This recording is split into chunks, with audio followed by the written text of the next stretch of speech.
Mr. Chairman, I've served this nation for 42 years. I've spent years in combat, and I've buried a lot of my troops who died while defending this country. My loyalty to this nation, its people, and the Constitution hasn't changed and will never change as long as I have a breath to give. My loyalty is absolute, and I will not turn my back on the fallen.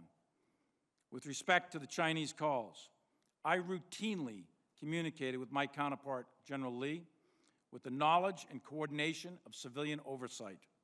I am specifically directed to communicate with the Chinese by Department of Defense guidance, the policy dialogue system. These military-to-military communications at the highest level are critical to the security of the United States in order to deconflict military actions, manage crisis, and prevent war between great powers that are armed with the world's most deadliest weapons. The calls on 30 October and 8 January were coordinated before and after with Secretary Esper and Acting Secretary Miller's staffs and the interagency.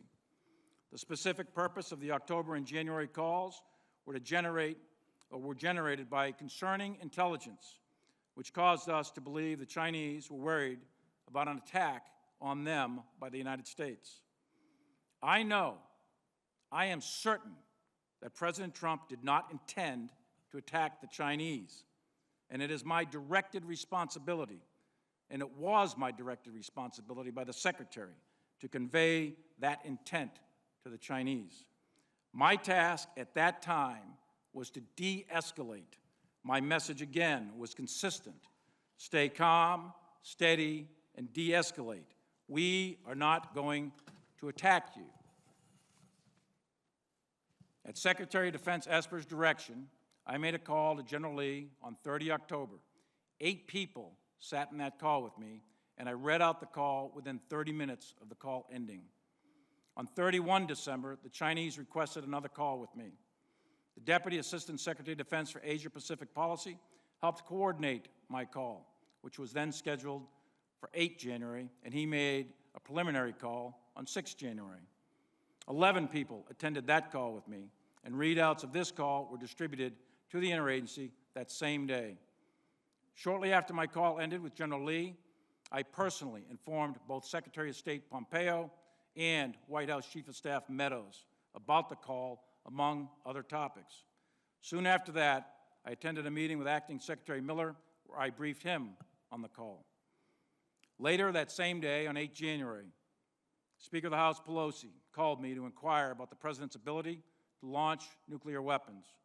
I sought to assure her that nuclear launch is governed by a very specific and deliberate process.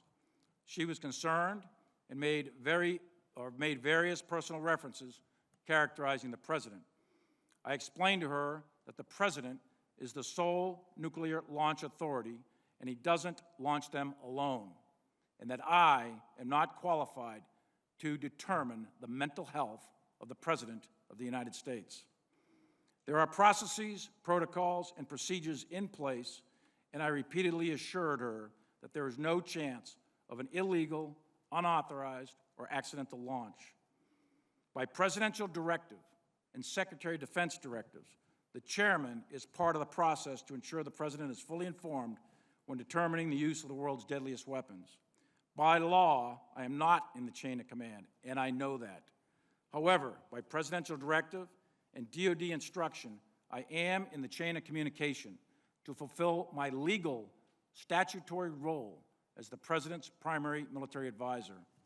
After the Speaker Pelosi call, I convened a short meeting in my office with key members of my staff to refresh all of us on the procedures which we practice daily at the action officer level.